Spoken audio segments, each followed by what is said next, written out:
seen the fights. Johnny's 58, chasing the lights. Both had battles that brought them low, but they found a way to steal the show. Health concerns were weighing them down till they found a path that turned it around.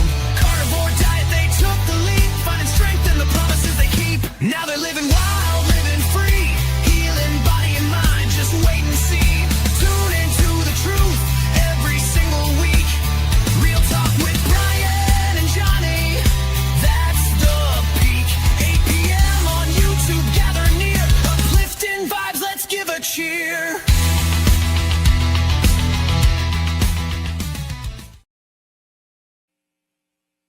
All right. Hello. We've got Rick with us tonight. We need to do a new intro for when Rick's here with us.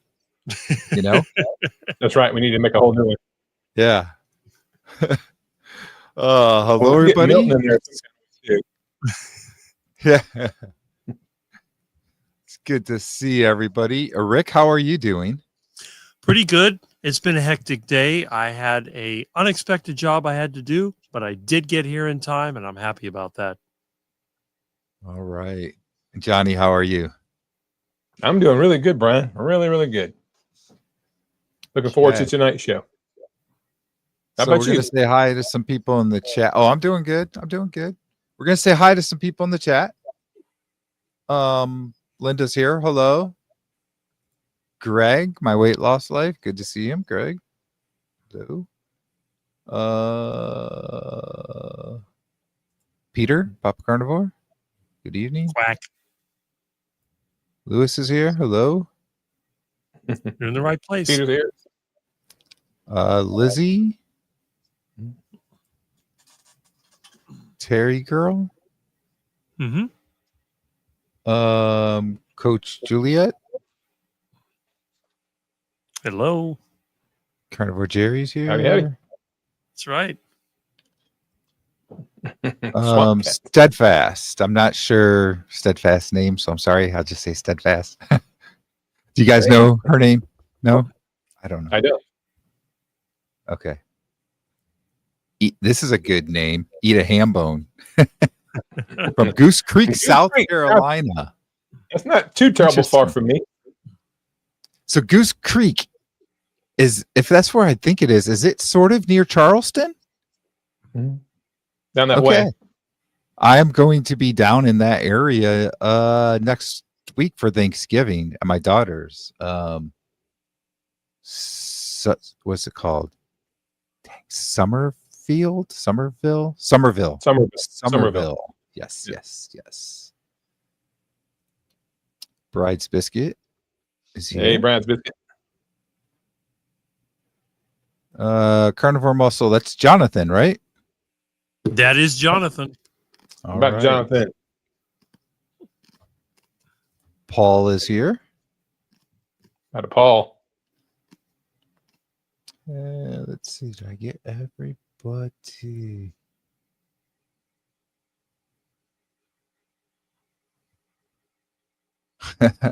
Yes, all the carnivore quacks are here tonight. That's right. That's right. And we got the head quack with us.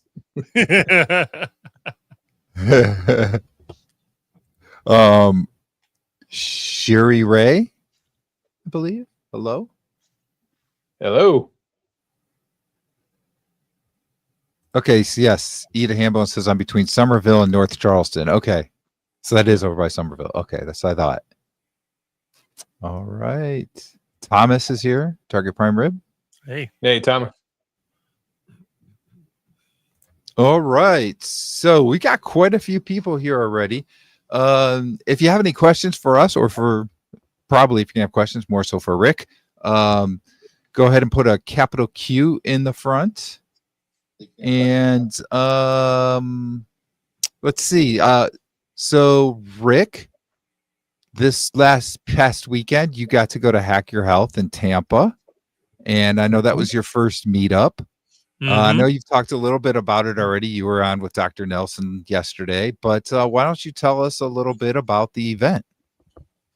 Well, as you know, I'm someone that doesn't like to travel. I haven't left Miami in 20 years.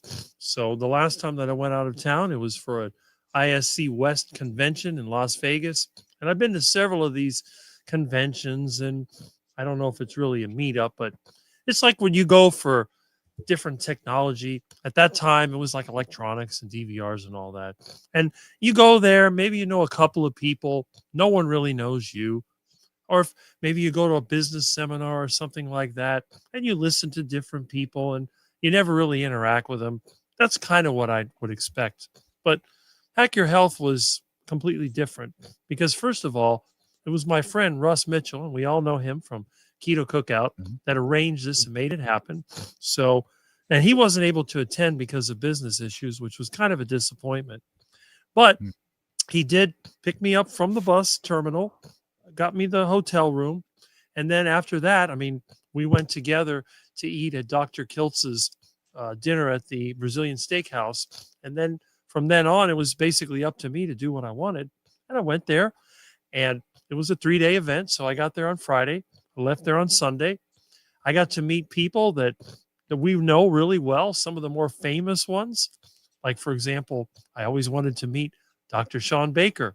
And I finally got to meet Dr. Sean Baker, and I answered a question that many people have asked me that I didn't know. Which one of us is taller, Rick or Dr. Sean Baker? And guess who was the taller one? Rick. That's right. Rick is taller than Dr. Sean Baker. And just like I expected, Dr. Sean Baker knew exactly who I was. He said, "Hello, Rick." So you have someone that has, I don't know, thousands of followers, hundreds of thousands of followers, and he knew who Rick was. And I'm sure he's interviewed a lot of people. So right there, that was pretty good. And then, of course, I got to meet Dr. Kiltz, which, again, I've been on his channel many times. Dr. Nelson, he was the very first person to meet me when I got into Hack Your Health, because I'm trying to remember the two, I forget their names, that were actually giving out the badges to get registered in there, to get set up. But Dr. Nelson was the first one to come up and say hello to me. That was the first picture I took, was with me and Dr. Nelson. And then after that, it was just one after the other. I got to meet a lot of my friends that were there, and I had a good experience. I didn't have one person mad at me. Everybody was happy to see me. And even the more popular ones, they know who I am. That's the funny thing. And I did not expect that.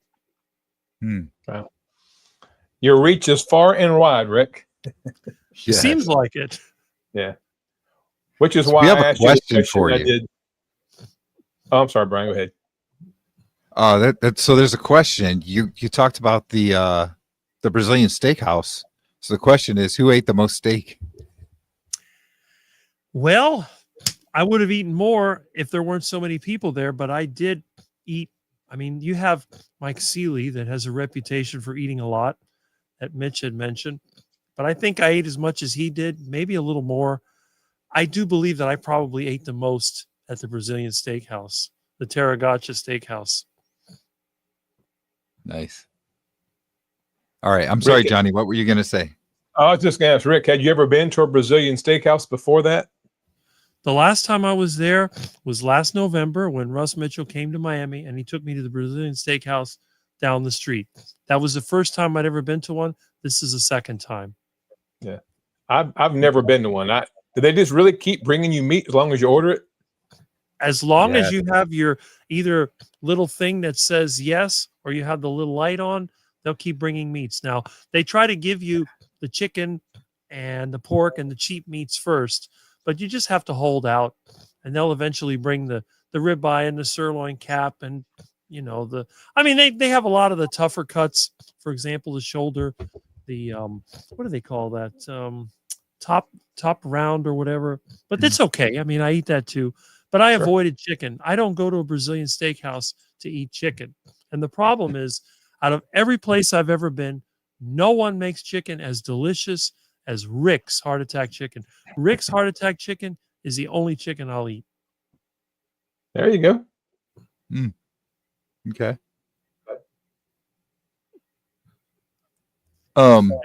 Yeah. So, Johnny, I've been to a couple of Brazilian steakhouses, and basically what you don't have to order anything. Like they will ask you if you want something specific, like medium rare or something in a certain cut of meat.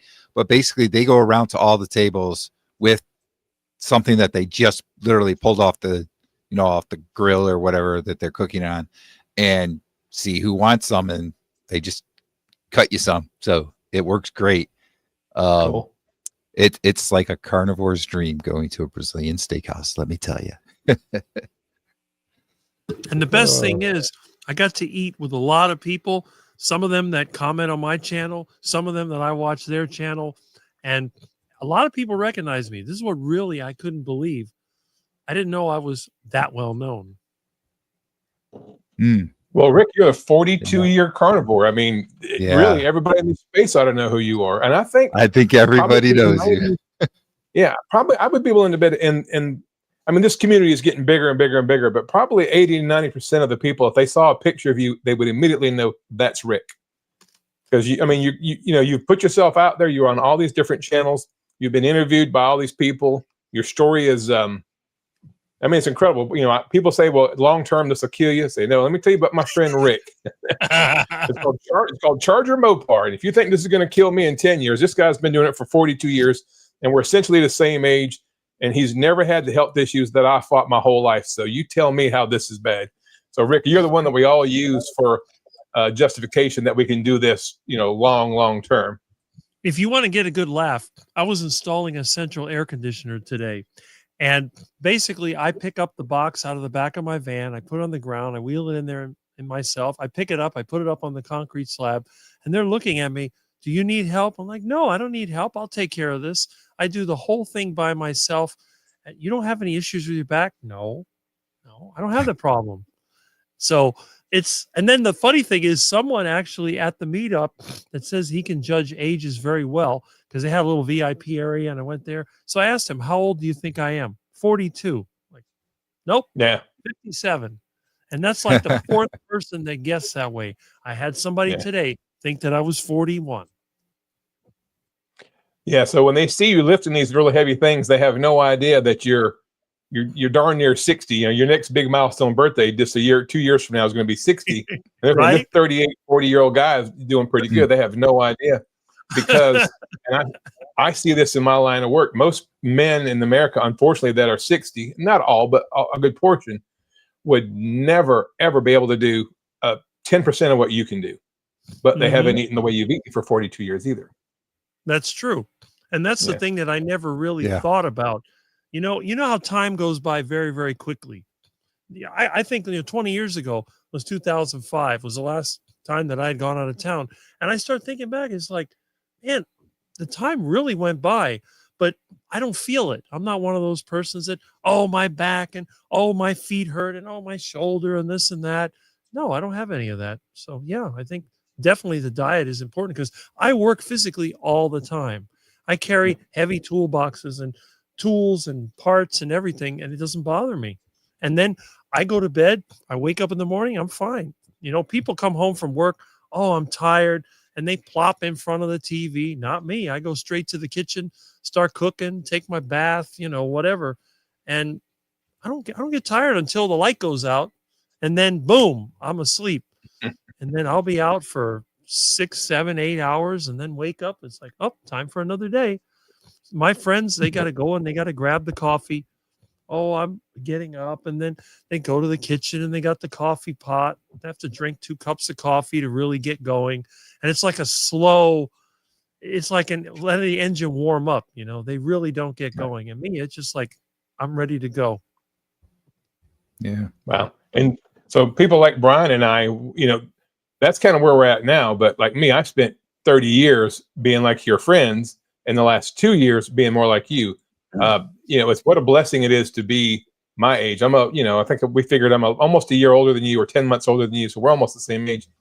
Mm-hmm. And that's why I am now. I mean, I don't have back pain. My back used to hurt every single day, 7 days a week, 365 days a year. I had back pain, depending on how severe it was. Go carnivore, cut the crap out of my diet, start moving. And the reason I started doing all the exercises and stuff I do, the sprints and the push-ups, is because I have so much energy and I feel so good. If I didn't move my body and do something physical, I would never get to sleep. I have this Right. energy that I have to burn off. And I'm blessed that I find, working out, lifting weights, jumping rope, sprints, things that I really enjoy doing. And I have the body now to do it. So even if haven't been that way the whole way, your whole life, like Rick has been, even if you're 51 like Brian or 58 like me, it's never too late to get what Rick has, what Rick's lived his whole life, and what Brian and I and most people on here probably experience, just life at 100%, versus life at 20%. Right. And I've never been on a prescription med. Wow. I'm not on any anymore, but I was for a long, long time. And the thing about it is that all the meds I took, Rick, they never worked. I took 3 blood pressure pills and still had high blood pressure. It never worked. A friend of mine reminded me a couple days ago. He says, Rick, do you realize that next year will make 30 years since you've been to a doctor? And I thought about it like, yeah, you're right. It's crazy. Wow. And it'll be 40 years since I went to a dentist. Wow. Can you imagine if everybody was like me, what would happen to the medical system? Yeah. A lot of people would be out of jobs. That's Like right. me, Rick, I would be out of a job, but I would be okay with it. I'd find something else to do, but I would be out of a job because I take care of really sick people who are getting younger and younger and younger. But see, that's what really bothers me. Everybody thinks that when you're over 40 or over 50, you're basically done. And I try to explain to them that's not the way that it works. We take about 20 years to grow up. Why would we take 40 years to die? It just doesn't make sense. At the very worst case, I would imagine you would be strong until 70, and then you would decline until 90 and then drop dead. That would make sense because the rate that you go up should be the same as the rate you go down. Why is it that you go up, level a little bit, and then and start falling apart? That doesn't make any sense to me. Exactly. Yep. It's all metabolic disease. So I've got something I've been waiting for like a week. I found this and I just have to, it's a picture. I just have to share it. So let me get it really quickly. I've been waiting for Rick to be on here with us so that I can share it. So let me find it. And I need to find out anyways if this is true or if this is just a joke. But here we go. Let's see. Is it sharing? There we go. Falling iguanas. Is that true or is that just a joke? It is possible, but it is not probable. In the early days, we had a long stretch where we didn't have any cold weather. Then we got cold weather, and then iguanas fell out of trees. Normally what happens with iguanas, when the weather cools down at a regular pace, they go into the ground. So they know not to be outside when the weather's cold. But let's say that it was in the 80s one day, and then you had a sudden cold front. Well, if the cold front comes during the day, because at nighttime, a lot of times iguanas go in the ground. But if the cold front comes during the day, they'll be up in the trees. And then when the temperature goes about 50 or less, they just sort of paralyze them and they lose their grip on the tree and they fall down. And I had that happen years ago. That was one time. It was like wonderful because I was picking up iguanas all over the place. It was like a free buffet, all you can eat. But it does happen. It just doesn't happen often. All right. So at least now I know. But that picture was just perfect. When I saw that, I was like, I gotta, take a quick copy paste of this or whatever, because I gotta share it with Rick. All right. We do have a couple questions here for you, Rick. First one from Terry. Did you try the dry duck yet? No, I have it in the refrigerator. I got it. It was one of the little gift things they gave us at Hack Your Health. And it also came with some tortilla chips that were made with organic corn or whatever, because it's a keto. I don't even know. That's not a keto food, but I had a friend of mine that loves tortilla chips. So I gave it to him as a gift. I told him, give me the bag back because I'm going to use it in my video. Well, he ate those tortilla chips and he told me they're some of the best he's ever had because the only ingredients, organic corn, salt, and beef tallow. That was it. So, and he says, I'm going to see how much these things are. He thought about buying some. I'm like, well, it came from the Hack Your Health conference. And I have some other things too. I have some sea salt, a water bottle, a couple other little things they gave me. But no, I haven't tried the dry duck yet. I was thinking about waiting until next week for Russ's keto cookout because he got one also. Okay. Rick, I saw a picture you shared on online. I think on one of your videos, whatever. It was you standing like with 7 or 8 people. Y'all were standing there. You were on the far left hand side. You're 6'6", and I think the next tallest person was probably 5'6". Yep. That was a great picture. Well, I think in that picture, I don't know if that was a Dr. Nelson. I think Carrie was in that picture too. He was. Carrie was in it, and Dr. Nelson and Dr. Kiltz was in it. That was the one thing I noticed. I didn't realize how short Carrie was because when I saw him, I was like, wow, I thought he was a lot bigger than that. But the thing is, he was a lot better looking too. So he's better looking in person. A lot of the carnivore personalities are better looking in person than they are on video. And I know a lot of times with celebrities, it's the opposite because I guess they're so heavily makeup and whatever. And you see them in person, they don't look as good. But with these carnivore personalities, I was really impressed. You know, I guess you're dealing with the healthiest people. So no wonder they look so good. And he had his wife, Jen. They both look great. It's amazing. Yeah. Awesome.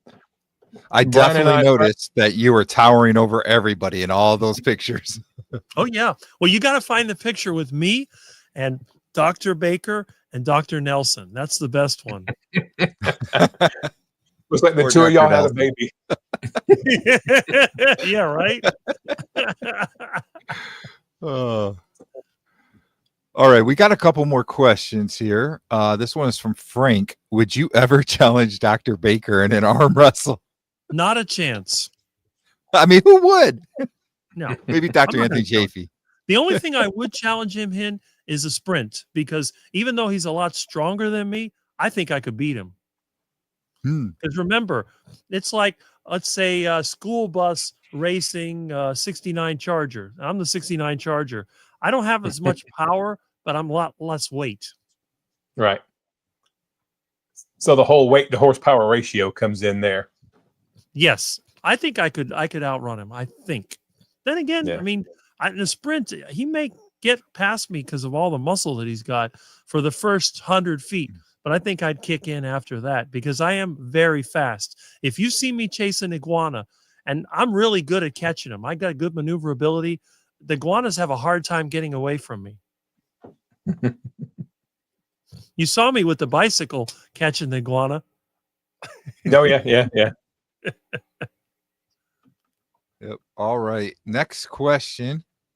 Did the lard cooked potato chips go over well at Hack Your Health? I saw a lot of people eating them. I didn't eat them because I hate potatoes. I think they're disgusting. But I saw a lot of people eating them, and I believe, I don't know if they were in lard or beef tallow, and I don't even know why they're at Hack Your Health because that's not a keto food. But I guess if you pay for a booth, you can be there. Yeah. Yeah. Well, somebody I remember saying more recently, and I don't remember if this was Dr. Nelson or somebody, but they said that the whole carnivore keto community has kind of taken over Hack Your Health, but it really originally was just more of a for your health type of thing and wasn't necessarily geared specifically to keto. So maybe that's why. But yeah, I agree that that's kind of interesting. Lard potato chips. Let's see. I don't think I see any more questions, so I think we're catch up there. Oh, here you go. Bride's Biscuit says they were actually tallow. Okay, yeah, that makes sense. That's the traditional way of making potato chips anyway. But then again, I make my own version of French fries and potato chips, but I don't use potatoes. Because on my heart attack diet, there's no raw leaves, no stems, no roots, and no seeds. And potatoes are a root. So even though it's a tuber, I consider it a root. But if I do make fries, I make them out of plantains, which is a fruit. Okay. So, Rick, at the Hack Your Health, what surprised you the most? I mean, obviously, you said you were surprised that so many people recognized you. Was there anything else that stood out that was surprising, be it good or bad, or something that you really didn't expect, maybe with some of the people there or the events that went on? What was your takeaway overall from the event? I'll tell you what I was surprised when you go to one of the, like you go to the ballroom and you have somebody make a presentation, they do have visual aids, but most of them, some of them used an outline. I know that Dr. Berg had an outline, but Dr. Kiltz didn't seem to have one.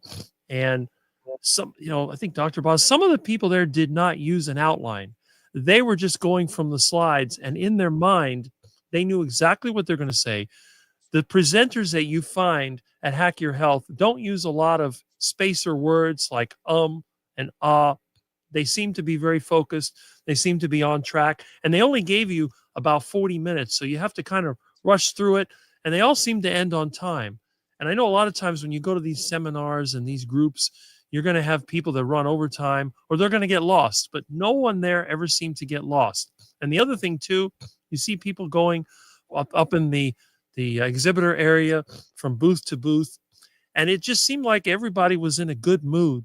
People were talking to each other and they were moving around. They're looking at, hey, did you check out that booth over there? And it just seemed different than your typical convention.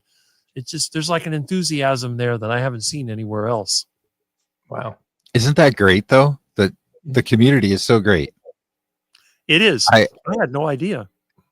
And I think I heard somebody else say that it's completely different than like if you go to a vegan event, they say that they're all like competing with each other and so forth. And like you said, this is completely different. I can tell you from experience because my vegan friends years ago took me to a vegan event at the Coconut Grove Convention Center before they tore it down. And it was the most dysfunctional place I've ever been because everyone was trying. They had people with displays. They'd make noises. They would use balloons and smoke and all kinds of things to try to get people to check out their product. And then they would trash the other one and say, well, that's no good. Mine is sourced from better ingredients. And it's like this whole competition. The funny thing too, is that when you see the people speak at a vegan event, they lose their train of thought very quickly. They may talk about something and then they have to look back at their notes. And it's totally different. It's just a whole different attitude. Yeah.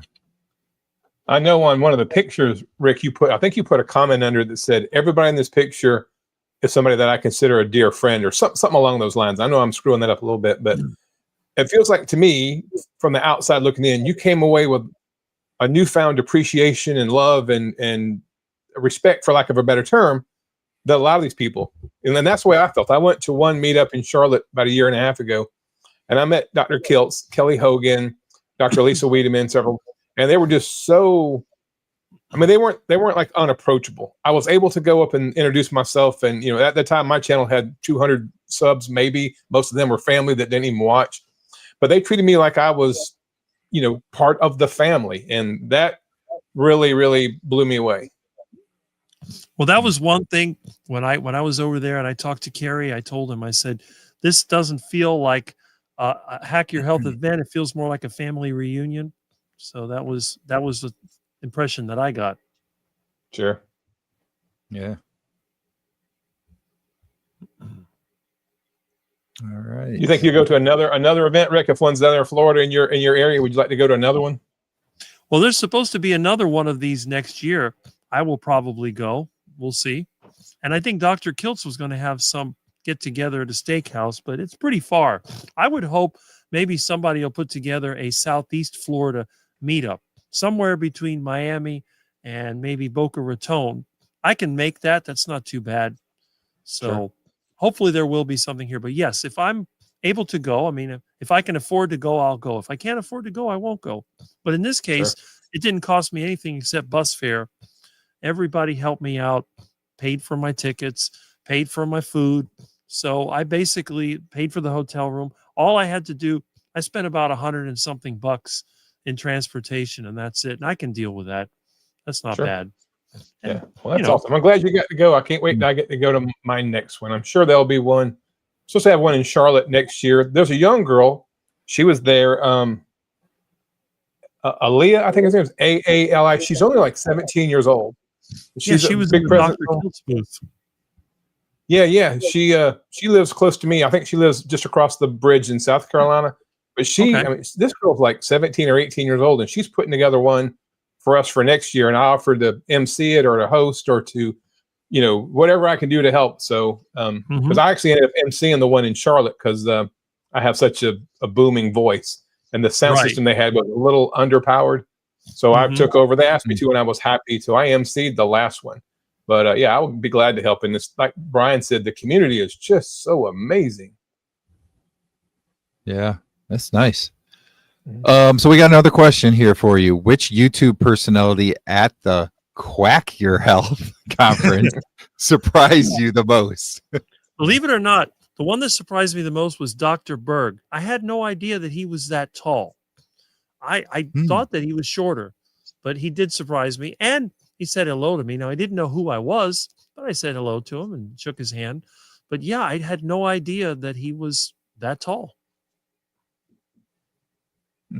I've been watching Dr. Berg for probably 5 years on YouTube.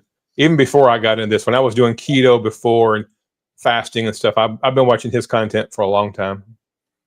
It's about as long as I've seen him. So, Johnny, question, you said January for Charlotte? No, I think it's going to be a little bit later in the year. I'll have to look up. I'll look real quick on here, but I think it's going to be a little bit later in the year. Not quite in the wintertime.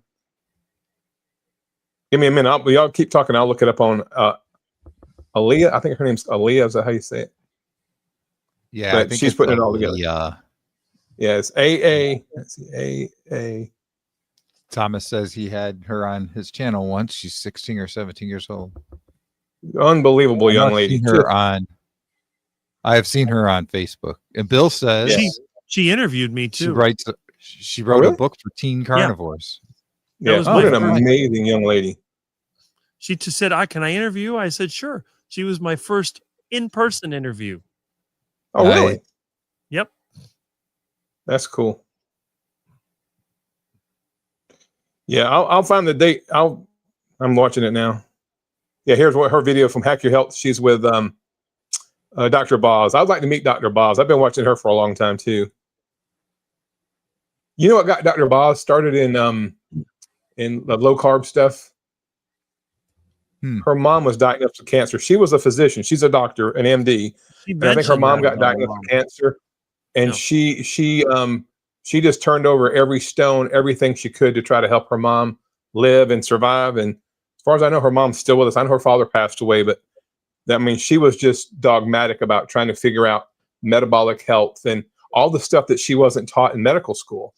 And she shared this information with so many people. She has a group that you can join, but her mom was diagnosed with cancer, and that just pretty much set her on fire to look at anything you can do to improve your metabolic health, to have just better overall health, less cancer, less strokes, all that stuff. So that was her.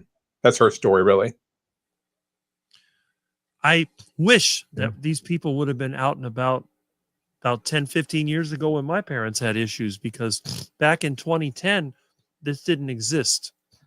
And even though I knew instinctively, I told my dad when he got sick and weak, I said, "Dad, why don't you eat more meat? Why don't you have steak every day?" "Oh, it's not good for you." And I kept hearing this stuff. And for years, my dad used to say, even the lot that I own, he made me put his name on the deed along with mine, because he was convinced that he would outlive me. He really was convinced, because of my heart attack diet. And he's been gone for what? 13 years. My dad's been gone 13 years, and I'm still here, and I'm nowhere near that heart attack. I mean, it could happen at any time, but I don't have symptoms.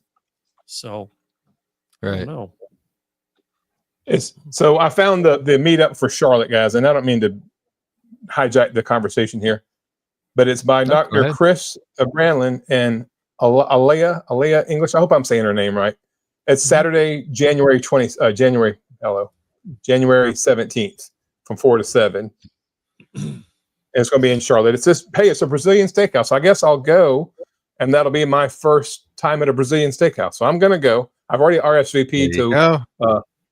So that'll be cool for my first time at the Brazilian steakhouse. I've never done that. It's going to be cool. It's nice. But Saturday, January 17th, and the location is Estampa Gotcha Brazilian Steakhouse, 401 East MLK Junior Boulevard, Charlotte. But Brian, I actually sent it to you. I think I sent it on Messenger. don't know if anybody can put it on the screen if you want to. I guess I could email it to you. Yeah, if you could email it to me. Let me do that.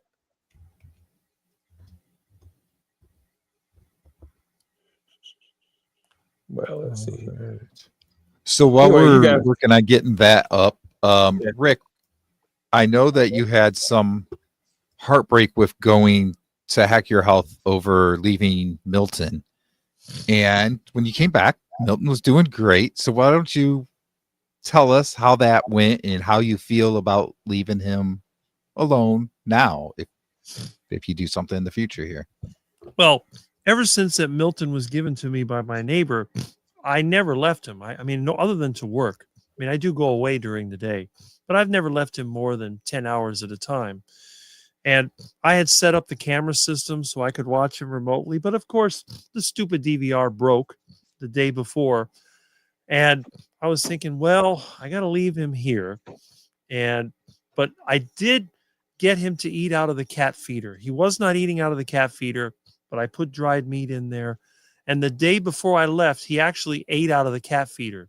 So I thought, okay, I felt better. And I left him with the water, the water feeder and the cat feeder. And I kept thinking, well, what is Milton going to do when I'm gone? Is he going to destroy the place? Is he going to freak out? Is he going to refuse to eat? Is he going to get sick?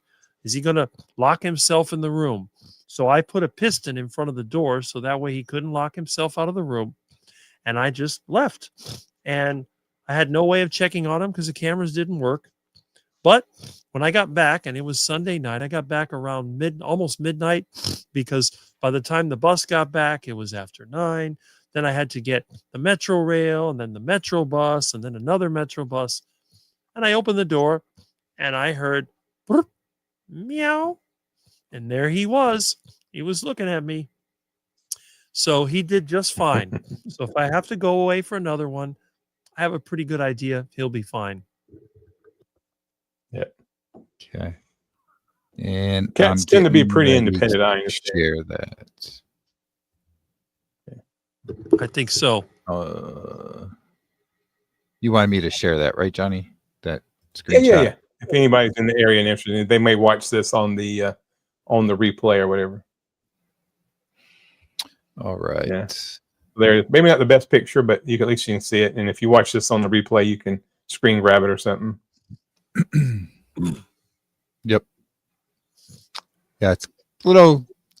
My glasses here. It's a little hard to read even with the glasses, but that's okay. Yeah. That's funny. I say that about my glasses. This is something I need to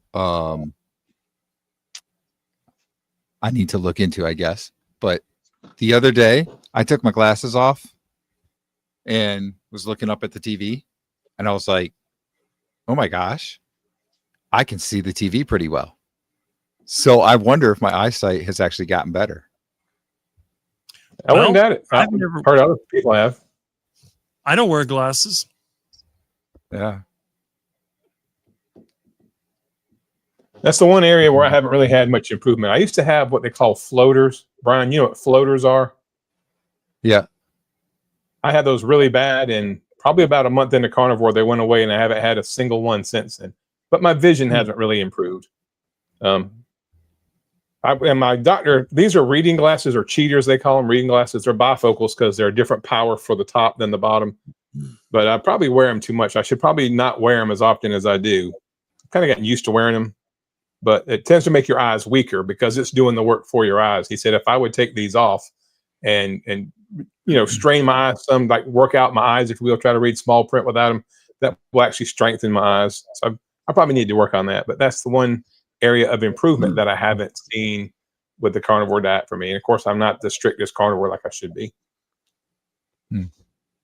Okay, so we have a question here. This is from Sherry. Why would eating mostly meat cause someone to be cold? I'm wrapped up in a blanket and I'm still freezing. So first of all, she is rather new to the carnivore diet. And I actually did want to plug her channel tonight. So I'm gonna, matter of fact, why don't I let one of you guys start to answer that? and I'm gonna bring up her channel so that I can share it. Well, for me, Sherry, that I think one of the reasons you may be experiencing the cold symptoms, and this is just my thought. If you were eating a carb heavy diet before, like most of us were, and when you go low carb, keto, or carnivore, you lose a lot of water. I mean, you really start. I did. I had, I was losing 2 or 3 pounds a day because I was peeing out a lot of the water that my body was holding on to for those carbs, and so I had a little less insulation, if you will. I had a little less adipose or fat tissue around my muscles. And even though the scale didn't move a whole lot because I was gaining muscle as I was losing fat, I don't sweat anymore. I used to sweat profusely all the time. I would be sitting here and sweat just be running down my forehead. I haven't gone carnivore. I mean, I don't even sweat. Now, if I'm outside working really hard or sprinting or something like that in the heat, yeah, I'll sweat. But I've noticed that it seems like my thermometer, my thermostat, if you will, has been turned down several degrees. And the only thing I can attribute it to, and I may be 180 degrees off, is that you've lost so much water. You've kind of lost that insulation layer between the outside and the inside. What do you think, Rick? Am I probably on the right track there? Yeah. Well, I'm the exception to the rule because I never get cold. It has to be 45 degrees or less for me to get cold. So I have a reputation for being hot-blooded. That's why it's so important that my air conditioner runs so cold. But on the other hand, if I'm not really moving much, I don't sweat much. But as soon as I start to expend energy, I mean, today I was sweating a lot. It was, low 80s or whatever. But when I get that effort, I was picking up that air conditioner. I had to move the torch and do all that work. I was sweating quite a bit. But then now I'm not. So it's about effort. I think what does happen to me, if I don't do anything, let's say that I sat in one place, didn't do anything, then I feel cooler. And then sometimes I'll actually fall asleep. So when I do feel cooler, I'm more likely to fall asleep. So I think it's just a matter of circulation. But for me, I've never felt cold. Everybody else I know gets cold before me. And Grandma's Crochet Corner says, when I started carnivore, I was freezing all the time. Now it's gotten better over 1,000 days later. So could be that's kind of more of a early on type of thing. So on the screen here, you can see her channel.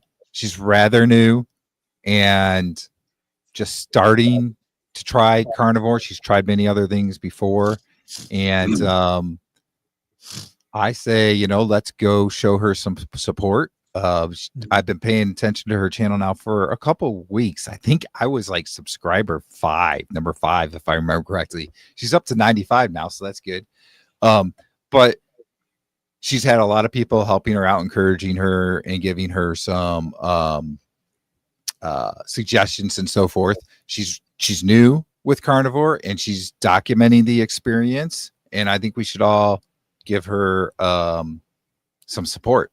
So I don't want to remove myself. I think this is the right thing. Yes, I didn't remove myself. Okay, good. Let me see. I think I don't have the banner, but let me put it in here. And it's actually a pretty easy name to remember, but it's at the Meat Movement. So you can go check out her videos that she's put out so far. And she's said that she hasn't been, as of a few days ago, she hadn't been quite fully carnivore yet. She was kind of transitioning and using up some of the food that she had, but she got rid of most of the processed foods already. So these are just things that are not fully carnivore yet that she's been using up. But let's go show her some support, if I could talk. Yeah, that's one thing, Brian, I wish I would have done better. I didn't really start my YouTube channel and start documenting my journey till I was well into it. And I already had all pretty amazing results from the healing. But maybe with Sherry, since she's starting out kind of early, it'll be great for new people to watch and kind of go along the beginnings of the journey with her. So even if it doesn't apply to you, if you're watching this, you probably know somebody that's curious, that's what we call carnivore curious. And they could follow her and they could, she's still fairly new at it. Subscribe to her channel, watch her videos, watch her content, and kind of follow along and think if she can do this and she's seeing these results at this time, maybe you could too. And a lot of this may not apply to the people that are watching this channel, but if you'll, subscribe to her channel and share her videos, you never know who it'll reach out there. People maybe that, like I share, if you guys follow me on Facebook, I'm Brian's hype man. Everything Brian puts out, I push, because I think Brian does a great job of making this relatable to the average person. He's not way up here like some of the doctors are. He just says, hey, this is what I do. This is what I've experienced. And I know that I've had people that have commented me back, said, thanks for sending me that link. Your friend Brian is doing a great job and he's motivating me. So you just have to share the content. You guys, if you subscribe to Rick's channel, Charger Mopar, a lot of this stuff, you share it. And people say, well, you can't do this long term. Share Rick's channel with them. Let them watch. I was watching Rick's video earlier, and I know that Milton attacked him the other day and scratched his arm. The only reason I know that is because I watched his content. But that's just what I'm trying to say. We just need, like Brian and I were talking last week, and you guys may have seen this. I don't think you can have too many carnivore content creators, because a young 18-year-old girl is going to reach a completely different audience than me. When I go on my analytics of the YouTube algorithm, my audience is 45 to 55. That's where I have the most, and I have some greater than 55. 1 or 2% is younger, but a young person is not going to have a 55 or 60-year-old demographic. So we all need to support everybody coming in, if they're brand new or if they've been doing it for 42 years. So give her some love. Subscribe. She's at 95. I think I was subscriber number 10 or 11. Brian told me about her. I went right then and subscribed and watched some of her content. And let's see if we can get her up over like 120. Everybody go on there, go to her channel, hit the subscribe button, and watch her channel. Oh, one more thing too. Brian and I talked about this a couple weeks ago, and we forgot. If you haven't already hit the like button when you're watching our live, if you do us a favor, we're trying to get this algorithm to pay attention to more carnivores and more carnivore content. So if you haven't, smash the like button. Help that algorithm push this type of content out. So if you will, subscribe to Sherry's channel and hit the like button for us. And with that, I'll shut up and let Brian and Rick talk. All right. I missed something, I think, in the chat here. Peter's saying to George, you lost friends because of changing your way of eating. Are you serious? I guess I missed that in the chat. Wow. I mean, I guess that happens. Some people are really passionate. That's rough. That's why I am okay with being the only person in the house with being carnivore, because I still love my family, and I'm okay that they don't want to eat, the same way I do. So that's rough for people that don't want to. I'm sorry that happened, George. Yeah, me too. But George, you're great, by the way. I love following you on Facebook. I love your stuff. You are an inspiration to me, and you always will be. And I don't care, as long as you do a meat-centric diet, or even if you went vegan, if you're still out there trying to encourage fellow human beings to get healthy, that's all this is about. We just got to get humanity healthier, because, man, we are on a collision. I saw a stat the other day, Brian, Rick, I don't know if you guys saw this. 1 in 4 8-year-olds has fatty liver in America. 1 in 4 8-year-olds. Never saw that. I mean, I'm gonna have so much work on the ambulance, I won't know what to do. But we need to pump the brakes and get people healthier. So push that content out there. And if somebody wants to do keto, our friend Greg, who I pretty much took Greg's place on here. Greg is a fantastic friend of mine and Brian. He's not 100% carnivore. He's done carnivore, but he actually did better and felt better and had a ton of success on keto. And I love Greg and his wife to death. And if keto is what works for him, that's what works. I struggle. I'm trying to be 100% carnivore, and I struggle. And maybe if I backed off to ketovore, I'd have more success. But as for right now, I'm going to continue to try to do strict carnivore, and I'm getting better. Life is throwing me a bunch of lemons lately, and I'm just trying to make some sugar-free lemonade.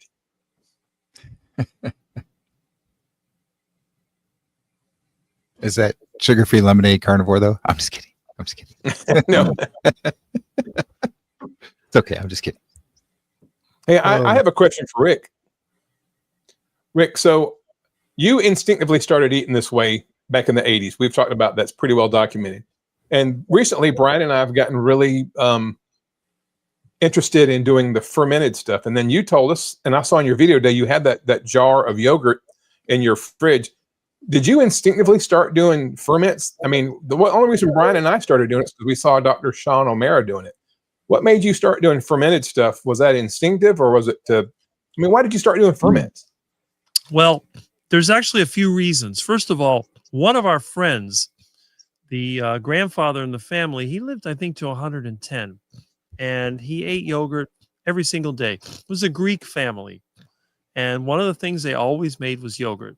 I always liked the plain yogurt. I never liked the flavored yogurts. They always had the yogurts with the sweet, the fruit or whatever, and I'm not a big fan of that. And I stopped drinking milk at age 20 because I came up with this idea that once you get to a certain age, once you reach adult, you shouldn't be drinking milk. And I thought, but I like dairy, I like cheese, so yogurt is something that's easy to make. So that's what I did. I never really realized that there was any benefit to fermented foods. But again, we had the friend of ours that lived a long time. And my dad always believed in yogurt. Now, again, I rebelled against my dad's health food. But since yogurt was one of the few things that I actually enjoyed, then that's what I did. When it comes to the plant-based ferments, that actually started when I was on the plant-based diet. I didn't eat any of that stuff until about 93. And one of the things that one of my dad's friends, she was into the whole macrobiotic diet and the plant-based diet and whatever. And she told me, when you're eating a plant-based diet, it's beneficial to have fermented plant material because it'll help with your digestion. And I was suffering. I was eating the broccoli and the Brussels sprouts and the brown rice and all that crap. And I was getting gas all the time. I felt bad. I had headaches and everything. So she said, sauerkraut and kimchi are what you should eat. And there are many people that had used that as a way of feeling better. So I thought I'll try it. And I kind of liked the flavor. It was easy to make and it worked. So after 3 months, when the plant-based diet started to disagree with me, I added the fermented vegetables, and then it kind of brought me back up to a level. But eventually, over time, even that didn't work. So when I ditched the plant-based diet and I went back to the meat-based diet, I did keep in mind the idea of the fermented vegetables. And I kind of like the idea of having sauerkraut on the heart attack burger or with the heart attack chicken. So I began to add it. And by experimentation, there were a few times when I couldn't afford beef. We've had times in the past where it was hard to get, and I ate a lot of pork. I didn't feel 100%. So I kind of put 2 and 2 together. I said, you know what? When I can't eat all the beef that I want to eat, and I have to eat the pork and chicken, maybe I'll put the sauerkraut back in. And that worked. Then the other thing is, I'm a gardener. I love to grow different fruits and vegetables that I give away. And one of the things that I've done is to experiment. Which vegetables can I preserve through fermentation? Because a lot of times, like for example, you get tomatoes. They come regularly, but your onions are all at the same time. They're all ready to pick. And you can store them, but only for so long. And the same thing with the garlic. My dad was a big fan of garlic. He thought that it was really good for you. Of course, he smelled like garlic, which wasn't great. I can't stand the stuff. But I thought about maybe I could ferment that too. So I started taking different vegetables, leaves, and certain roots and stuff like that, like garlic and onions, which are not really roots because the roots on the onion is actually at the very bottom. The Right. part that's underground, the bulb, those are actually leaves. So garlic, onions, those things can be fermented because, they're not the same thing as a tuber. And I guess technically you could ferment them too. But a lot of roots, they tend to have toxins in them. So if you ferment them, it can actually make things worse. But that's what I did. So I started to experiment. And plus I had friends that they'd come over to eat and they want some kind of condiment. Obviously mustard is something that I can use. It doesn't bother me. But things like ketchup, for example, are loaded with sugar. They don't agree with me. So what I would do, I would ferment the tomatoes. I'd ferment onions and garlic and make my own sauce. And it didn't even have to be cooked. You could ferment this stuff, mix it all up, give it to them. It's like a dip. So if they're going to eat different meats, maybe they want to eat some plant food too. They can dip it in there and you get that same great taste instead of having to mix vinegar and sugar and tomato paste and all that. And that's Sure. where the ferments came from. And to this, I mean, you can see even my older videos, I mentioned that I do make sauerkraut, and also I make yogurt, and I make kefir. So those are different ferments. I use yogurt I eat almost every day. Kefir, not all the time, but occasionally. And the fermented vegetables are only when I don't have enough beef. I've been eating more of them lately because beef has gotten hard to get. But when I eat beef, I generally don't eat them. I got you. Well, cool. And for Thanks for that any- explanation. That makes a lot. For anybody that's wondering about the fermented foods, the fermentation process takes out the plant toxins like the oxalates and so forth, as well as the carbohydrate. Oops, sorry about, I don't know what my computer said there, but as well as the carbohydrate. So it's like a neutral food. Anybody wondering? Well, the thing about fermented foods, you're eating both plant and animal-based nutrition, because bacteria are basically like animals. If you think about it, they move around, they multiply. They're not plants. So they're eating the plants, and then they're putting out waste, which is an acid. The acid that they produce, it kills off things like botulism that can produce toxins that can kill you. So fermented foods are a very ancient way of preserving food. And the best thing is it's safe. Now, it's an acquired taste. I've done things like fermented fish, and you probably know that smells absolutely horrible, but it's something that was used in ancient times in Rome. They had the sauce called garum, and that was made from fermented fish. The original ketchup was also made from fermented fish. And basically what you're doing, you're using the same process. You put it in the saltwater brine, and you let the bacteria do their job. They make it acidic. But again, if you've ever seen on the internet the surströmming challenge, they have the canned fermented fish, and when they open it up, it smells terrible, and everybody goes like, oh, it's so bad. And I think they even banned it, like on an airplane. They don't want you to open that because it'll stink up the whole cabin. But there are cultures that love fermented fish. I mean, think about it. The Swedes and Norwegians, they love that fermented fish, and it's a tradition. Yeah, Mannix Gaming is saying right here, we eat fermented fish here. It smells decent, but tastes so good. That's right. I've You see, not had fermented fish myself. the thing about fermented foods, you know how they put MSG on food, the monosodium glutamate, to make the food taste better? Fermentation does the exact same thing, but in a natural way. It brings out the glutamate that's already in the food. So fermentation is an ancient process. It allows you to preserve food, and when you mix it just right, it'll enhance the flavor. You could take foods that don't have a lot of flavor, add some fermented foods to it, and it really wakes it up. And I've noticed that with my duck food eating friends, because most of them, if they've been eating Doritos and stuff like that, they're used to the MSG. But if you make something and you put fermented foods in it, it really seems to have the same effect. I've even done that with things like regular fish. You make a steamed fish or you make a baked fish and you put fermented fish along with it, just enough to bring out the taste. And it doesn't smell bad, and they eat it. Now, this is the best fish I've ever had. And they don't realize that part of it is some juice from fermented fish. It's a really interesting process. Yeah. Rick, what about pickling? Like, I eat a lot of pickled jalapenos. I make this dish. You may have seen it, where I take a pound of ground beef and I brown it. Give me some sour cream, salt. The red is real salt and some black pepper, and some sour cream in there. And then I put like a handful of pickled jalapenos in there and mix it all together. So it's kind of like a Mexican dish, if you will, or a Hispanic dish, because of the sour cream and the jalapenos. But they're not fermented; they're pickled. What's the difference between pickling and fermenting? And is pickling helping me at all? Well, pickling is actually based on fermentation, because vinegar, acetic acid, is the most common liquid used for pickling. And you have to do that through fermentation. Vinegar is produced from basically wine using bacteria, or what they call mother of vinegar, which is a bacterial colony. So it eats that sugar and that alcohol, it breaks it down, and it turns into vinegar, which is acetic acid.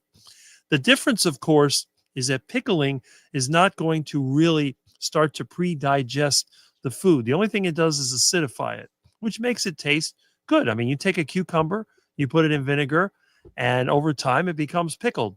But you can also make fermented cucumbers, and I've done that too. The traditional fermented pickles, and they work best with the little ones, or you can cut them in slices. You put them in salt water and you let them ferment the same way that you do sauerkraut.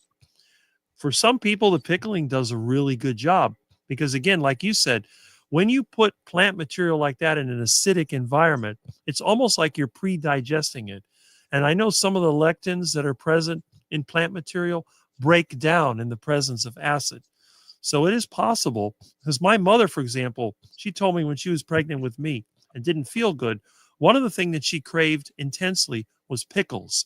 And every time she had pickles, that nauseous feeling would go away. So it goes to show that there is something in there. And I've heard people say this many times. Many people that were pregnant, they crave pickles. And even my mom, if I did make her a hamburger, which didn't have a lot of meat in it, it had to have pickles.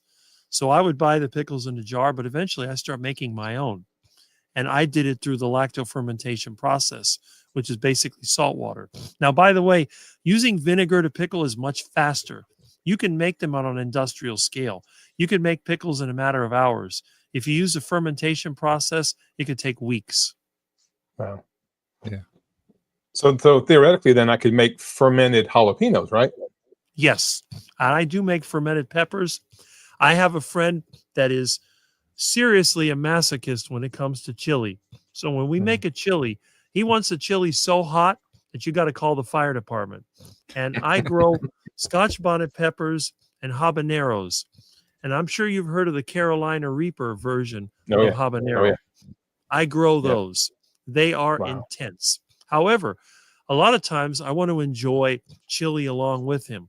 And I am not going to eat that raw, nasty habanero that burns your mouth and all that. So I take the same peppers and I ferment them. I ferment them for a month. And then what I do, if I'm going to eat chili with him, I make his chili with the raw peppers, and I take the same meat and the same fermented sauce, add the fermented peppers in there.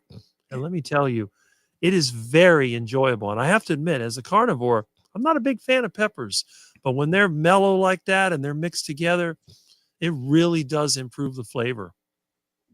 Wow. Cool. Yeah, I wouldn't mind experimenting doing some fermenting stuff. My wife's all about canning. During the pandemic, we got really big into canning because we go to the store and there was very little on the shelves for a little while. So my wife got serious about canning. She did some of the water bath canning, but then she ordered, and they were sold out forever, but we finally got one of those electric pressure canners. And so we've got a lot of cans. She cans chicken and pork and beef and roast for me. And then she cans, carrots and potatoes and beans and things for her. So I might look into doing some of my own fermenting like you do. That would be a cool little hobby to get started, and then I could enjoy it, Yeah. Well, the best thing to do, try the cabbage, try fermenting sauerkraut. It's very easy. It is almost impossible to mess it up. If it smells really bad and tastes bad, it's no good. But you just get a good quality salt. I like to use the rock salt that they sell for ice cream makers because it has no additives. And you throw that in a blender and you grind it up and then mix it with the water. You can mix it all right there in the blender, dump it into a container, and just stuff it with a bunch of shredded cabbage and let it ferment. I use those jars that have the glass lid and they have the silicone gasket, and just you can let out the pressure every now and then. They won't explode. And it's easy. And if you like sauerkraut, which I'm sure you probably do. I do. I love it. There you go. And you're going to find out when it's so simple, whether you grow the cabbage yourself. I guess you could buy the one in the store, which I don't do. I tend to grow my own. But I was growing cabbage just to feed the ducks. And I would let the bugs eat the cabbage. Then I open the door or let the ducks go in there, eat the bugs and the cabbage and everything. But now I'm still growing cabbage. I don't have any ducks. I just cover with a screen to keep the bugs out. And I'll shred them up and I'll make sauerkraut. In fact, I do need to make some more pretty soon. I still have 2 big containers of it. I don't use that much of it. But lately, I haven't been eating much beef. I've been eating pork and chicken. So I've been having sauerkraut with every meal. And I'll tell you, it really works. If I don't eat it and I just eat pork and chicken, I don't have the energy and I don't feel as good. And I think my immune system goes down. But when I add the sauerkraut to it, and I also ferment banana flowers, and I haven't done it lately, but I'm going to start fermenting some onions because I do like to add fermented onions to the sauce that I make for my friends. And again, this is one of the very few sauces that's not cooked. It's basically a raw mixture of fermented foods. And then when you make a chili, I cook the meat, but then I add the sauce uncooked and it heats up along with the meat. So I'm sure it's loaded with bacteria and no one's ever gotten food poisoning from it.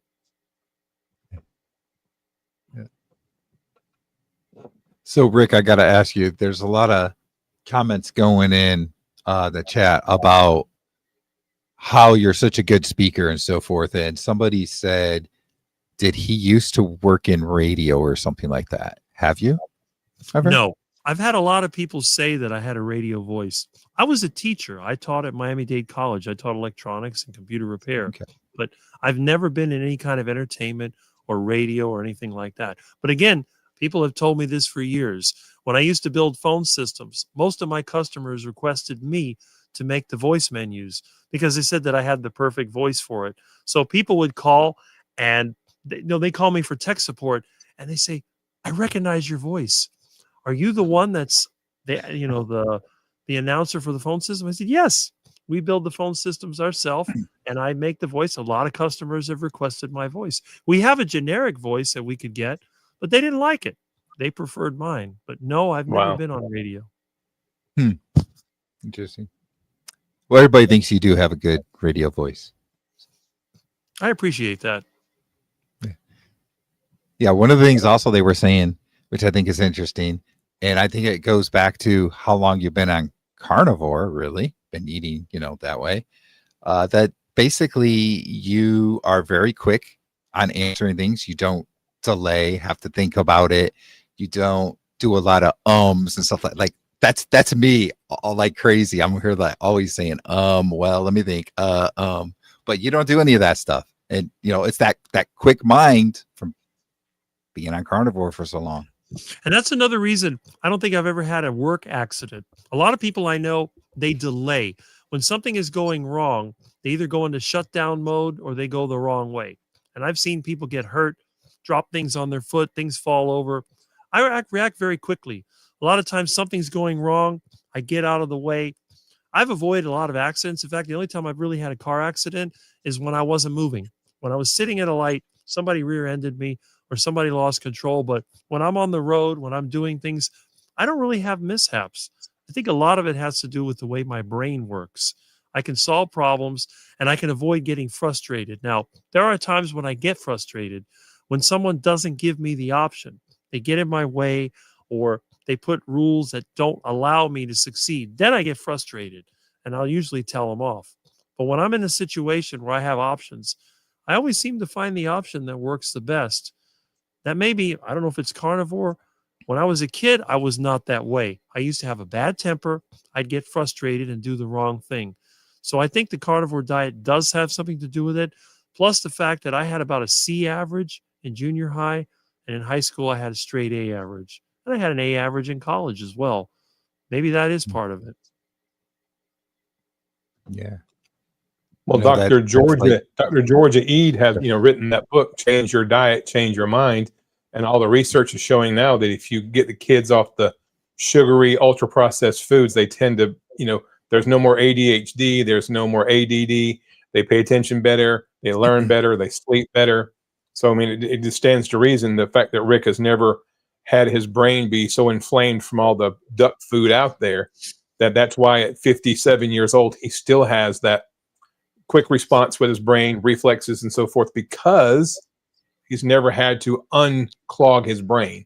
It's kind of been running optimally for 42 years. Yeah. Now, I've interviewed Rick a couple times on my channel, so I think that I'm fairly good with the whole story. And I think some things we can point out, you were lacking confidence. You were short. So you were getting angry quickly. You were a C student, and then you switched to eating all meat, and all of a sudden you grow a lot. I mean, it's so funny looking at all the Hack Your Health pictures. Is like, wow, look at what happens when you eat the proper human diet your entire life, how much taller and healthy you look compared to everybody else. But, then you become an A student in high school and college. You get more patience. All of these things come into play. You're very flexible at your age, you know.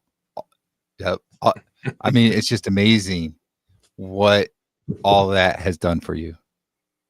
That's right. And when people see me work and I sit like this, they just can't figure it out. Even younger people. How do you do that? How do you get up? And I just stand up instantly. Like, wow, I can't believe it. Yeah. Some people tell me I'm like a cat. And I say, that's good because I eat the same thing my cat does. What, Milton? Hey, Brian, So we got an interesting question here. Yeah, what? Oh, I was just going to say real quick, the little video that you and I did a couple of nights ago, I think you put it out today about what went wrong with the food. And we talked about the supplement industry and all that stuff. So my wife and I were watching that earlier. She didn't get to watch it earlier, so we watched it earlier. And she noticed, she said, your skin looks amazing.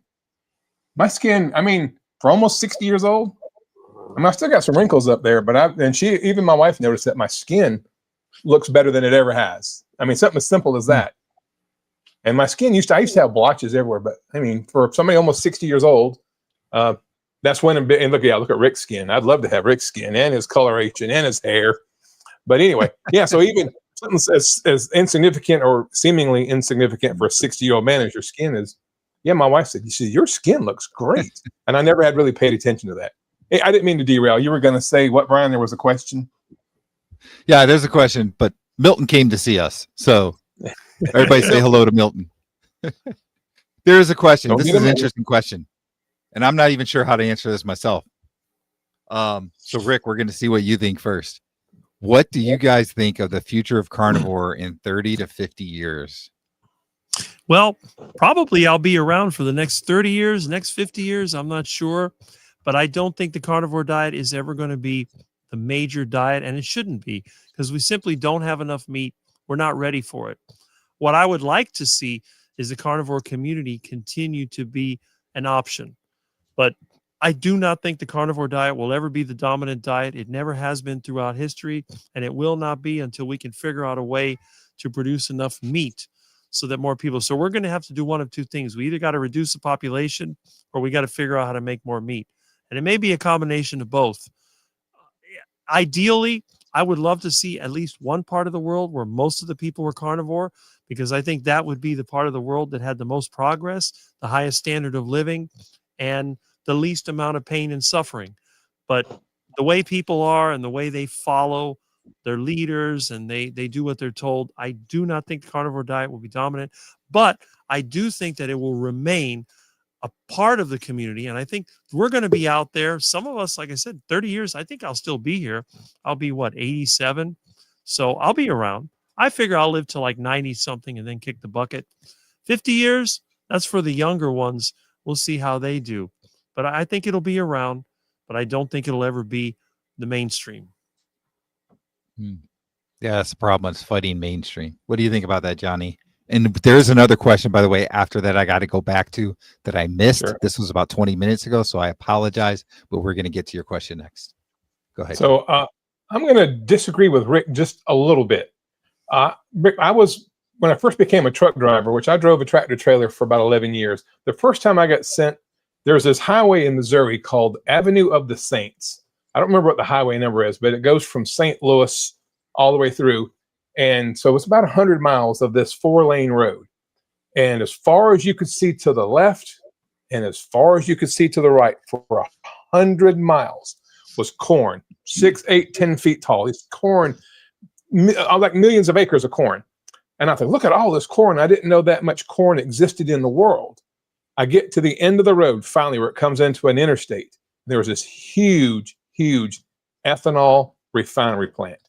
Every bit of that corn, literally probably 1 million acres or better, was used for ethanol that we burn in our cars. If you took all of the farmland that's dedicated to growing ethanol for fuel, and I'm not against that. I'm just saying if you could repurpose a lot of that land and put livestock out there, whether it be sheep, cow, buffalo, whatever, I'm not saying we'd have enough meat at that time to, feed the entire population, but that's just in one state and one area and in one country. I think if they could repurpose a lot of the land that's just, well, in my opinion, can be better spent, that might help improve the supply of meat. And say it doesn't have to be beef; it could be lamb, it could be buffalo, it could be anything like that, deer, any type of ruminant. But Rick's probably right. He's probably more right than I am because he usually is. But I think the community will grow. I think that we can't keep going the way we are. Rick mentioned population reduction, and that's what's going on right now. That's right. I'm in the business of taking people to nursing homes and to hospice. I had 2 patients die in my ambulance last week. One was 36, one was 44. They died from non-alcoholic fatty liver. These were not alcoholics. These are people that have a very, very bad diet. Neither one of them had any children because they've been so sick in their childbearing years, they didn't reproduce. And if I see that one ambulance in one town in 1 week, multiply that across the entire West, not just the US, but other parts of the West as well. The fertility rates are down. Sperm rates in men, sperm count is almost nothing. So we're just not having kids. Now, the one population that's having children like crazy, they average 10 children per family, is the Amish. Mm-hmm. And guess what they eat? A lot of meat, they eat vegetables, but they're not sprayed with glyphosate and Roundup. And they eat a lot of raw milk and they eat raw dairy. And they're pumping out 10 kids per family. So I think in 30 to 50 years, I think it'll be a bigger percentage of the population than it is now, I hope, because the vegans, they don't reproduce. They can't because they're just not healthy enough. And if they do, it's a very limited amount of children per family. So I think, it'll be twice what it is now. That's great. But you're still only talking, what, Rick, maybe 4% of the world population if you double it from what it is now. You have to realize that the Amish are a rural population. They don't live in cities. City life is detrimental. And if I lived in a big city, I wouldn't. Well, of course, I don't have any kids anyway because I'm not interested. But I would never want to raise a family in a city. They want to warehouse these people in these apartment buildings. That is not. And I think that people should not reproduce because they could starve them of a potential labor source.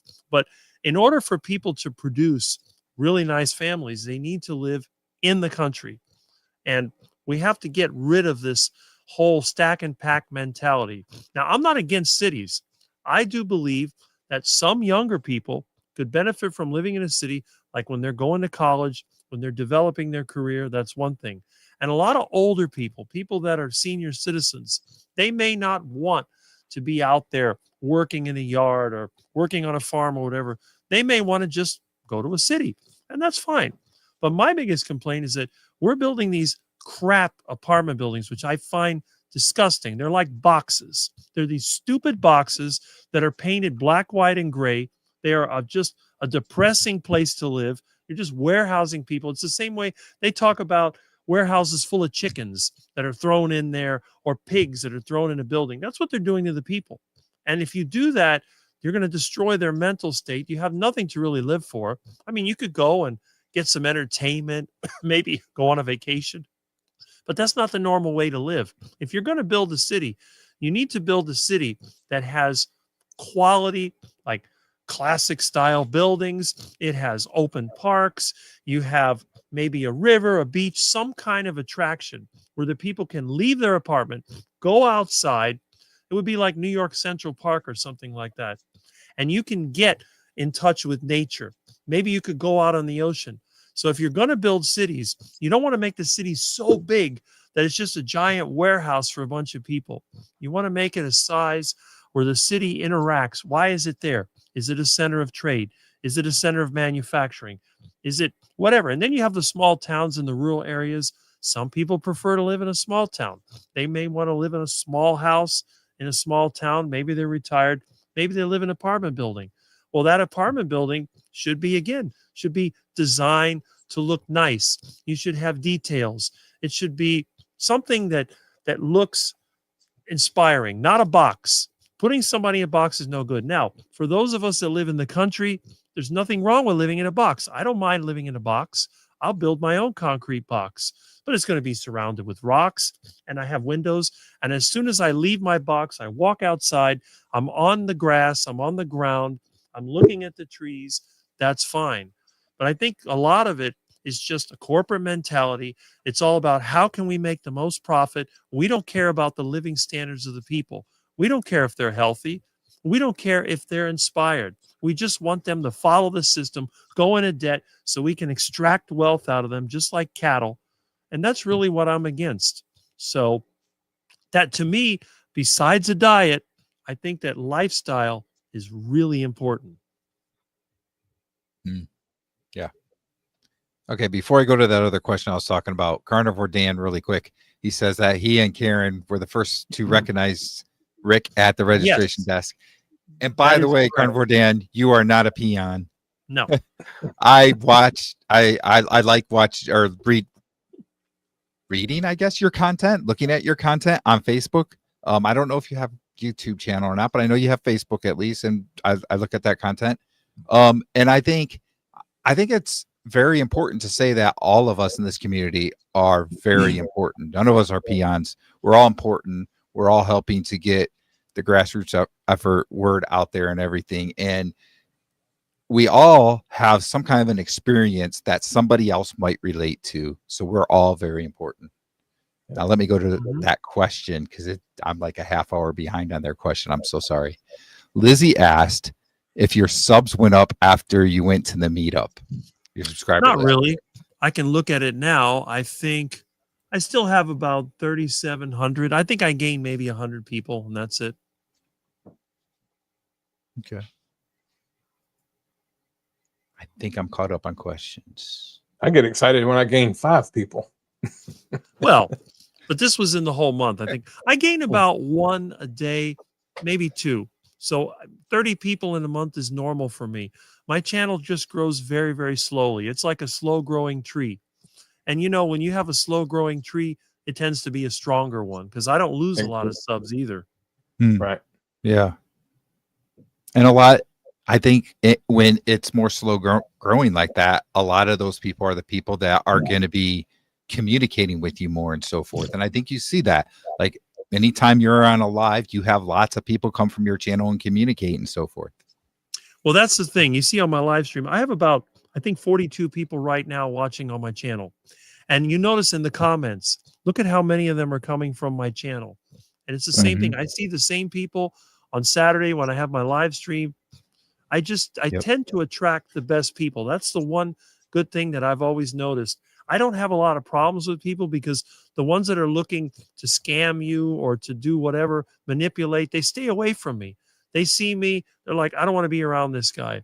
But the ones that want to communicate, the ones that want to help, they seem to come towards me. And I really like that.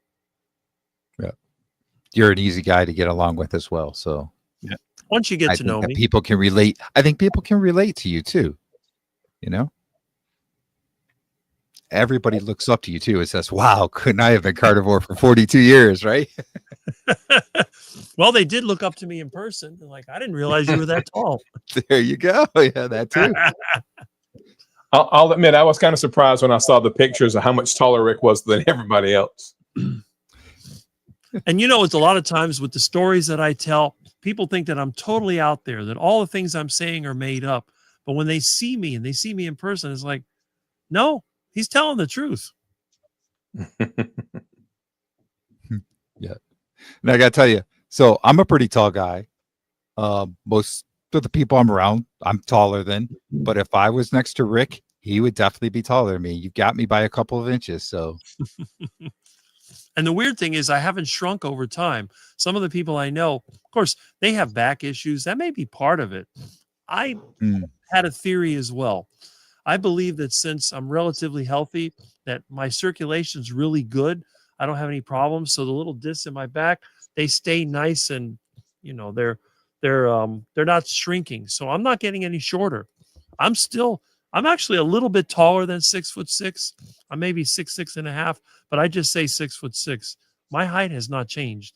And some of the people that I met, they say, you got to be taller than 6'6", because Dr. Baker's 6'5", and you're more than an inch taller than him. So yeah, crazy. So Dr. Nelson looked like a hobbit standing next to her. I'm not going to get that image out of my mind now. It's true though. That's so funny. Oh. All right. So let's see. It's getting close to an hour and a half. If anybody else has any questions, now's a good time to ask them. Just put a capital Q in the front. And I will go a few more minutes here just to see if there are any more questions. Anything else, Johnny, that you want to ask Rick? Well, I was going to ask you something real quick, Brian. Okay. One last update. You sent me a message, and I don't know if I don't want to out you or anything, but you sent me a message earlier today that you tried something you haven't done in about 7 weeks. Can you talk about that just for a minute? Yeah, sure. So for the people that know my story, it was 7 weeks, right? 7 weeks ago today, Johnny and I did a collaboration together, and we did some sprinting. And on the last sprint, I fell and I tore my hamstring. Pretty bad tear. And I've been recovering. And I think the recovery has gone pretty good, pretty well, pretty quickly. But it's funny, just a couple days ago, Johnny and I were talking, and you asked me if I had thought about running yet, because I've been doing like exercise bike and stuff like that, getting some strengthening going. And I was like, man, I don't know about running yet. Like it's supposed to be like 2 to 3 month recovery and all this stuff. But it got me thinking. And today I said, you know what? I'm going to try. Just not very long one. It's about 10 yards, so about 30 feet. And I didn't run really hard, but I did run. A nice light run and didn't have any pain. So that was my first time running 7 weeks. So it took me 7 weeks to get to the point of being able to run. It's supposed to be a 2 to 3 month recovery. And that just shows the power of carnivore and recovery of carnivore. So that's my story. And I think that gets back to what Rick was talking about. Right, the same reason that your leg healed so quickly is the same reason Rick's spine hasn't shrunk. The disc in his back haven't shrunk because of the increased circulation. When your body's trying to heal, it needs nutrients. It needs to be able to bring oxygen in. It needs all that stuff. Well, when you have reduced circulation because you eat a lot of duck food, you're going to heal slower. Your discs are going to degenerate. We've all heard of degenerative disc disease. When you fix your circulation, the inside of your veins and your arteries, the tunica intima of your veins and your arteries, and you get that blood and oxygen going where it needs to go, one, you're less likely to have an injury. And two, if you do, your body is able to fix itself faster because it has a superhighway bringing the repair parts to it. So I just thought that would be interesting to talk about and kind of put a period on the whole leg injury thing for a while, Yeah. I mean, it's incredible. It's been less than 2 months and I pretty much healed. Mm-hmm. Like I never would have thought that. I didn't expect that at all. Look at how many people talk about that they had back pain before, but on carnivore it went away. And that's even before they lost a lot of weight. See? Yeah, that's me. Yep. Yeah. And you know what? Rick, that's a good point with saying before they lost a lot of weight. Because I had back and hip pain before I started carnivore. I couldn't sleep in bed for more than a couple of hours. And within a couple of weeks on carnivore, I was sleeping in bed all night. See? And I hadn't really lost a whole lot of weight yet at that point. That's right. Yeah. My plantar fasciitis, which was the reason I went on carnivore to try to lose a little bit of weight to help the plantar fasciitis. I maybe lost 5 pounds. I was 325 pounds. I just lost a little bit of weight. I woke up one morning exactly 2 weeks after I started carnivore, and I was blown away. My feet didn't hurt. I took about 3 or 4 steps because it was in the morning when I realized that my feet didn't hurt. And from that day to now, they haven't hurt at all. The lower back pain that I had, I couldn't sit in the same position. I couldn't drive for long periods of time without stopping. I haven't had a smidge, not a smidge of back pain in 2.5 years. And I shudder to think what my back would be like now had I not gone carnivore. Mm-hmm. See? Yep. And there's lots of people putting comments in here about having back pain or whatever other pain that went away or improved greatly by going on carnivore. Mm-hmm. That's the thing that people don't understand. Everybody blames the weight for their problems. But I try to tell people being overweight is not necessarily an illness. It's just an effect of a lifestyle. You could be healthy and be overweight. Think about people who are bodybuilders. They're overweight. they should be healthy, but a lot of them use the wrong substances. But some of, it's technically possible. I know a lot of people that have lived into old age that were overweight, and they still lived into their 80s. One lived into his 90s. He was overweight, but he wasn't that unhealthy. But you could be skinny and be unhealthy. I know people that are thin. They have nothing but aches and pains and problems and infections and all that stuff. So just changing your diet. I mean, look, your back pain goes away and you haven't even lost that much weight. It makes sense. Yeah. Yep. All right. Well, we are at an hour and a half. This is where we typically end the show. Quick note, next Wednesday, we are not going to have a live stream. It's the day before Thanksgiving. I'm actually going to be driving down to South Carolina. So we decided let's get off for Thanksgiving. So we'll be back the following Wednesday. But Rick, thank you for joining us again. I think this is the third or fourth time we've had you on with us. It's always a great conversation when you're on. And anything, Rick, that you want to say here before we drop off? Well, as you know, I do my live on Saturday morning. Although this Saturday morning, I may have to change the schedule because there's a ham radio flea market down the street. And I want to go to that. So I may have to delay it or move it around. But I'll be on one way or the other. So if you don't see me in my usual couch, you may see a live where I'm out there driving the van over there to the university to hit the Hamfest flea market. But I'm going to try to be there one way or the other. All right. Cool. Johnny, anything you want to add real quick? No, my plan is to get up tomorrow and go run some sprints. I had a really, really long week at work, and I was going to do that today, but I just slept in. I needed to decompress a little bit from work.